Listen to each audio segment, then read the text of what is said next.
I wanted to talk about race. Bill O'Reilly started this conversation last night. I actually didn't start this conversation. He put a punctuation mark at the end of it. And I want to give you a little bit of backstory here. And this has to do with Republican strategies around race.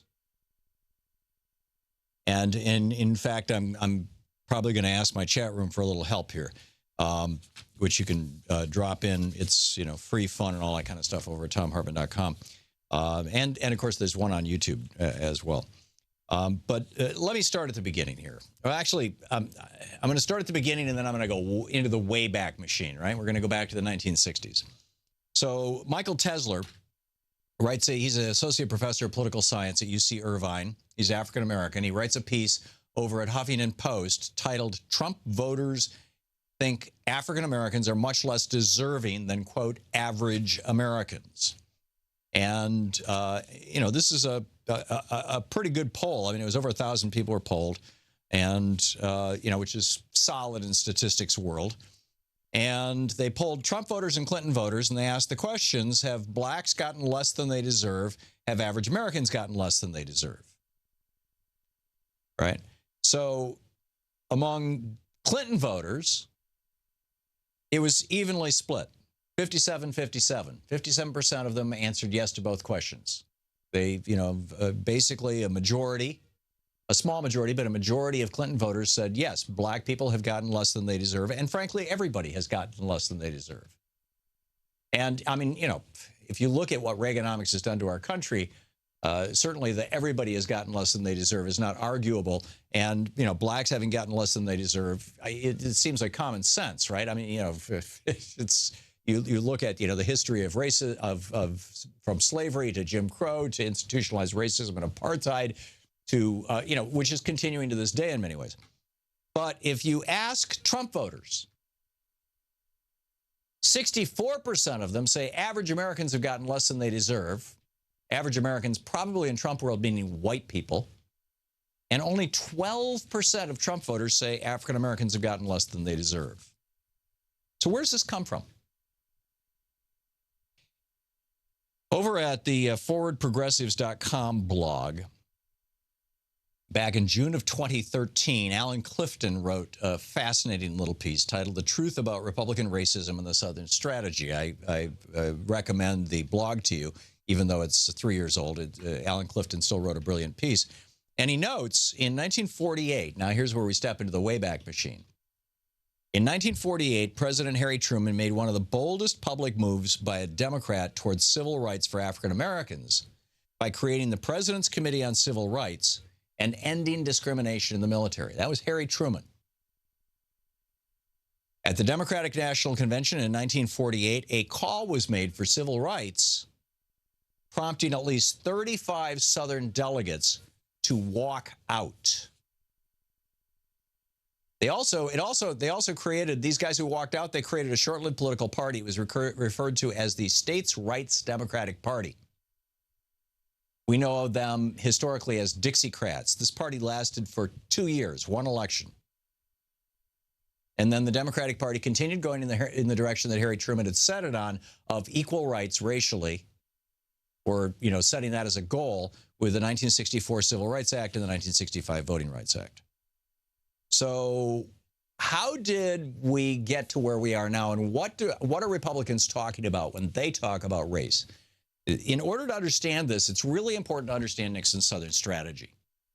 And Nixon's Southern strategy was not just, hey, let's reach out to the racists and the white Southerners, in the South, the white racist Southerners. It wasn't just that. It wasn't just the Republican Party saying, we need to bring more white people in. The Dixiecrats in the South, they've been rejected by their own party. We need to bring them in.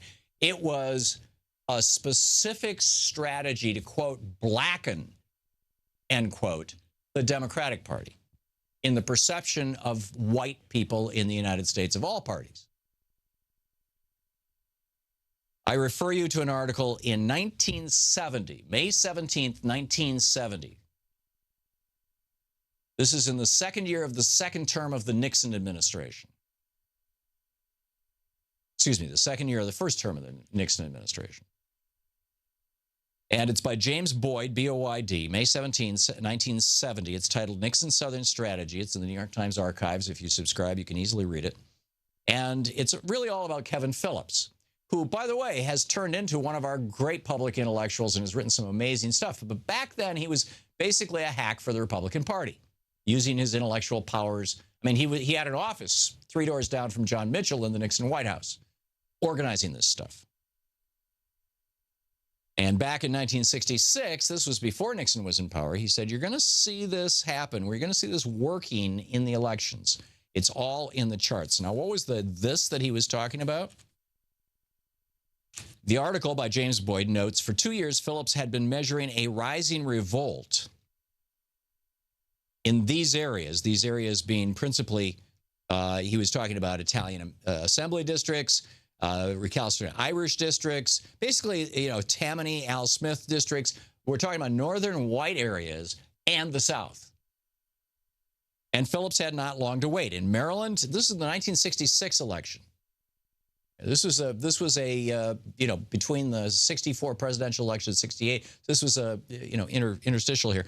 In Maryland, Tennessee, Arkansas, Georgia, Kentucky, and Missouri, Democratic governors, senators, or congressmen were being toppled by Republicans, notes James Boyd. And here is what Kevin Phillips had to say. And I quote, from now on, the Republicans are never going to get more than 10 to 20% of the Negro vote, which is, keep in mind, this is 1970. This was the language of the day. And they don't need any more than that. But Republicans would be short-sighted if they weakened enforcement of the Voting Rights Act. And you say, what? Why should Republicans go, you know, strengthen the Voting Rights Act? Well, he continues. He says, the more Negroes who register as Democrats in the South, the sooner the Negrophobe whites will quit the Democrats and become Republicans. That's where the votes are. Without that prodding from the blacks, the whites will backslide into their old comfortable arrangement with the local Democrats. This is Kevin Phillips in 1970. Now, Richard Barnett, who at that time was the co-director of the Institute for Policy Studies, which is to this day one of the great progressive think tanks here in Washington, D.C., he wrote a book called Economy of Death. Richard Barnett said Phillips may be right. If people don't take his theories seriously, keep in mind, back then people laughed at him. This is a New York Times article about how people were laughing at the Republicans for saying this is how we're going to do it. And he says if people don't take this theory seriously enough to come up with alternatives, and the Democrats have not yet, the forces he mentions, together with the national security military institution, may well produce the nightmare he describes. But the analogy with Jefferson is not correct. The analogy should be with Hitler. The elements are all there. Deep-rooted social cleavage, insoluble problems, rhetoric which attempts to legitimize and encourage hate, a phony genetic and geographical underpinning, a despised minority to blame for everything. It all adds up to scapegoat politics, which is the tactic of fascism. The new gains of the Republican Party are based upon preserving the status quo by stopping the civil rights advance, but the status quo is racist. And to build political majority based on racism is taking a long step toward fascism. Now, all that said, Exhibit A, that this strategy of gerrymandering districts, and this is where I said I was going to ask for the chat room's help, because I remember back 3, 4, 5, 6 years ago, I think it was right around 2011, 2012, when all the districts were being redrawn after the census of 2010. But it might have even been 2010. There was a Republican politician or strategist who came out and said, and I remember I did several shows on this. I remember this vividly. I just can't find it. And said, our goal in redrawing these districts is to make sure that every time a Democrat shows up on is to get more blacks elected to Congress as Democrats and to state houses, so that it reaches the point where every time a generic Democrat shows up on TV, they have a black face. And you know, so this is so that the average white person in America will come to us to believe that the Democratic Party is basically the party of black people, period, and end of quote, or end of, you know, whatever.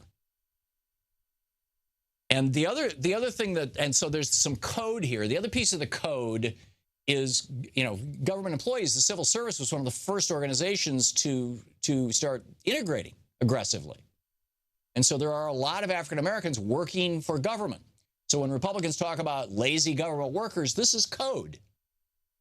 So here, now, to prove that this strategy that Kevin Phillips outlined in 1966, that he put into place with Nixon's administration, that he told the New York Times about in 1970, I submit to you Bill O'Reilly last night.